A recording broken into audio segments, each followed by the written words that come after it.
यहाँ पे हम डिस्कस करने वाले हैं कि पब्लिक एड्रेसेस क्या होते हैं, प्राइवेट एड्रेसेस क्या होते हैं। जब आपने लैब सेटअप करनी है तो आपने कौन से एड्रेसेस यूज़ करनी है, कौन से आप नहीं यूज़ कर सकते हो, उसकी कौन सी रेंज है प्राइवेट एड्रेसेस की, ये सारा कुछ हम डिस्कस करने वाले हैं। ध्यान रखना बहुत ही इम्पॉर्टेंट किसी भी नेटवर्किंग पर्सन के लिए ये समझना कि पब्लिक एड्रेसेस क्या होते हैं, प्राइवेट एड्रेसेस क्या होते हैं, ये बहुत ज़रूरी है।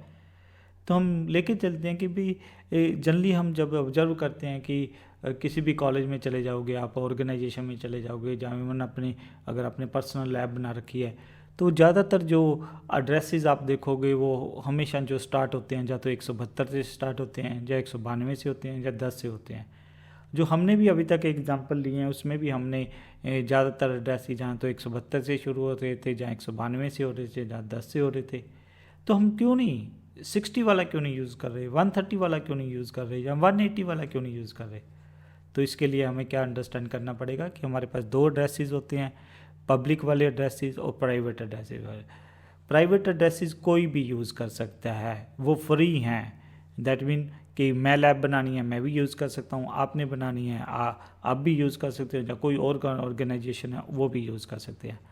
बट जो पब्लिक एड्रेसेस हैं वो ध्यान रखना, उसको आप उसको यूज़ करने के से पहले आपको उसकी पेमेंट करनी पड़ेगी। मीन इसलिए कई बार इनको पेड एड्रेसेस भी बोल देते हैं, या रियल आईपी भी बोल देते हैं, या पब्लिक भी बोल देते हैं।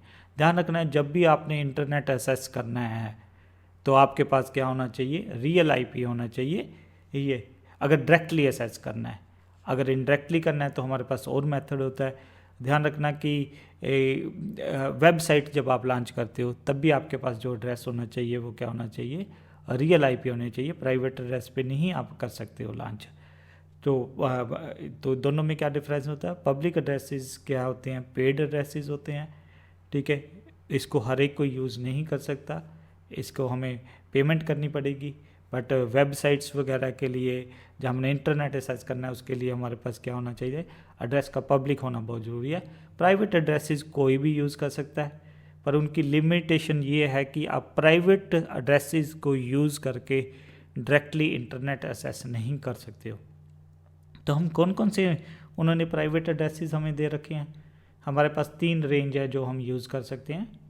पहली जो है हमारे पास जो रेंज है वो है 192.168.0.1 से लेके 192.168.255.255। तो ये हमारे पास एक रेंज है जो फ्री में दे रखी है। इसमें हम कितने कंप्यूटर की नेटवर्किंग कर सकते हैं, ठीक है, 256 की। फिर हमने कहा कि भी जो होता है कि 0 वाला भी रिजर्व है, लास्ट वाला भी रिजर्व होता है, लास्ट वाला ब्रॉडकास्ट होता है। जो पहले वाला 0.0 है वो क्या है हमारा आपका नेटवर्क आईडी, उसको भी यूज़ नहीं कर सकते। तो ये वाले एड्रेसेस हैं जिसको हम यूज़ कर सकते हैं। और मास्क जनरली हम कौन सा यूज़ करते हैं, 255.255.255.0। इसको कई बार हम /24 भी बोल देते हैं, क्योंकि 8 बिट 24 बिट हो गए /20, जिसको हम CIDR notation, common internet domain routing notation भी बोल देते हैं, शॉर्टकट के लिखना हो तो /20। तो ये वाला हमारे पास एक रेंज है। फिर दूसरी है हमारे पास 172.16.0.1 से लेके 172.31 255 जनरली मास्क हम कौन सा यूज़ करते हैं, 255, ये भी फ्री में हम यूज़ कर सकते हैं। ठीक है, तीसरी रेंज है हमारे पास 10.0.0.1 से लेके 255 मास्क कितना है हमारे पास, ज़्यादा यूज़ करते हैं 255।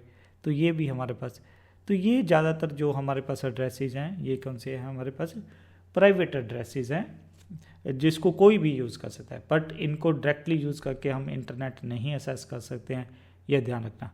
बाकी ज़्यादातर जो एड्रेसेस होते हैं वो कौन से होते हैं, आपके पब्लिक होते हैं। इसकी मैं एग्जांपल देने के लिए आपको क्या करता हूँ, हम एक पिंग करते हैं www.google.com का, तो देखते हैं कि कौन सा एड्रेस आ रहा है। तो क्या आगे 172 है, जहाँ 10 है, जहाँ 192 नहीं, आप देखोगे 216। ये जो एड्रेस है ये एक रियल आईपी है। हम और देखते हैं, सपोज yahoo.com को देखते हैं, इसको क्या मिला हुआ है, ये वाला एड्रेस मिला हुआ है। हम फेसबुक देख लेते हैं। अब देखोगे वो प्राइवेट रेंज में से नहीं है एड्रेस, सबके एड्रेसेस क्या हैं, अलग अलग हैं। और सबको क्या है, जितनी भी साइट्स आपने पहले भी बात की है, सबको आपको क्या चाहिए होते हैं, रियल आईपी चाहिए होते हैं। फिर मैं दिखा देता हूँ कि रियल आईपी मीन चाहिए फेसबुक का, ठीक है, चाहे आपका याहू है, उसमें भी एड्रेस क्या है, वो 172 वाला नहीं है, या 10 वाला नहीं है, या आपका जो है 192 वाला नहीं है। तो प्लीज़ ध्यान रखना है कि भी ये जो बाकी ऑलमोस्ट ज़्यादातर जो एड्रेसेस होते हैं वो उनको हम पब्लिक बोल देते हैं, रियल बोल देते हैं, एड्रेसेस वगैरह बोल देते हैं, या पेड आईपी एड्रेसेस बोल देते हैं। तो प्राइवेट एड्रेसेस को यूज़ करके हम इंटरनेट नहीं यूज़ कर सकते हैं। पर हम एक स्पेशल केस देखेंगे कि कैसे अगर प्राइवेट एड्रेसेस हमने, क्योंकि ज़्यादातर हमने लैब में क्या कर रखा होता है, प्राइवेट एड्रेसेस दिए होते हैं। जब मैं ये कहता हूँ कि आप प्राइवेट एड्रेसेस को यूज़ करके इंटरनेट नहीं एक्सेस करते, तो ज़्यादातर जो स्टूडेंट है वो ऑब्जेक्शन करते हैं, नहीं सर हमने तो देखा है इनको यूज़ करते हुए और उस पर नेट भी चल रहा होता है। तो हम अगली वीडियो में डिस्कस करेंगे कि अगर ऐसा करना है तो फिर कैसे आप मतलब करोगे।